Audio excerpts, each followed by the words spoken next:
Le sort des femmes que l'on vient de voir, le sort des femmes en Turquie, est-ce que c'est un sujet dans la campagne électorale?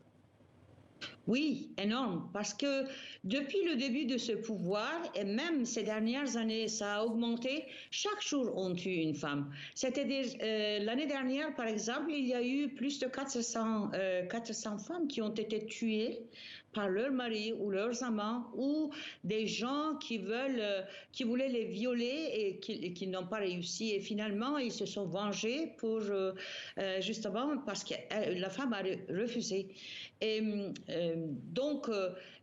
parmi les 2500 promesses que l'opposition, c'est-à-dire l'alliance qui se bat pour le pouvoir, l'alliance nationale, parmi les 5 principales promesses, il y a justement le renouvellement et resignature de ce pacte d'Istanbul, signé quand même, comme vous l'avez rappelé, à Istanbul, et qui c'était pour protéger les femmes et les homosexuels surtout, parce que les homosexuels aussi sont ciblés par ce gouvernement, dont plusieurs membres sont homosexuels, mais ils ne veulent pas l'accepter.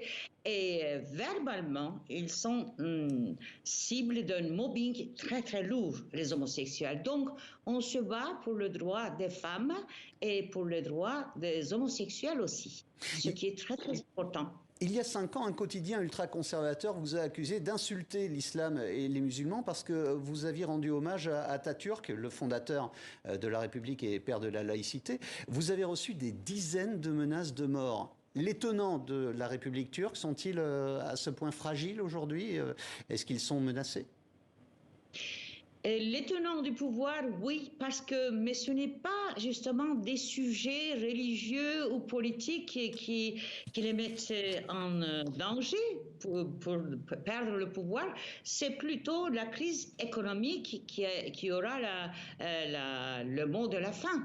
Et en Turquie, l'économie va très mal, la pauvreté a beaucoup augmenté et surtout, actuellement, il y a des dénonciations, des vidéos qui viennent de l'étranger, faites par des anciens membres de ce gouvernement AKP, de ce pouvoir, mais qui se cachent en Europe parce qu'ils sont poursuivis, car ils parlent maintenant d'une corruption à longueur de milliards de dollars, pas millions, milliards de dollars, et dont Erdogan, justement, est sujet, est le chef d'une bande très, très corrompue de ce pouvoir. Et comme la pauvreté augmente énormément, il y a une inflation galopante.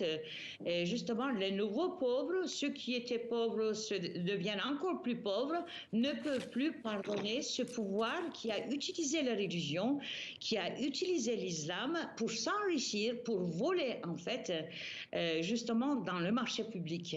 Je vais vous demander une réponse très courte, mais si l'opposition l'emporte, est-ce que ça changera quelque chose dans la politique à l'extérieur de la Turquie, dans la diplomatie turque? Ah oui, parce que l'Occident, surtout les États-Unis et l'Union européenne, vont respirer parce que l'opposition, justement, a pris clairement position avec l'Union européenne et les Américains contre la Russie dans la politique ukrainienne, par exemple.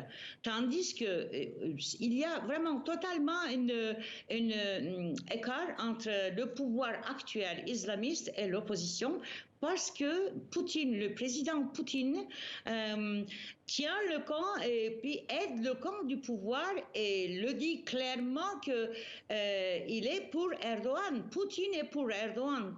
Et l'Occident n'a pas encore prononcé un mot pour désigner le candidat qu'il préfère, mais Kılıçdaroğlu, qui est le chef de l'opposition de 6 partis, qui fait l'Alliance nationale, a dit clairement qu'ils étaient pour l'Occident, c'est-à-dire qu'ils optaient la politique étrangère de l'Union européenne et des États-Unis.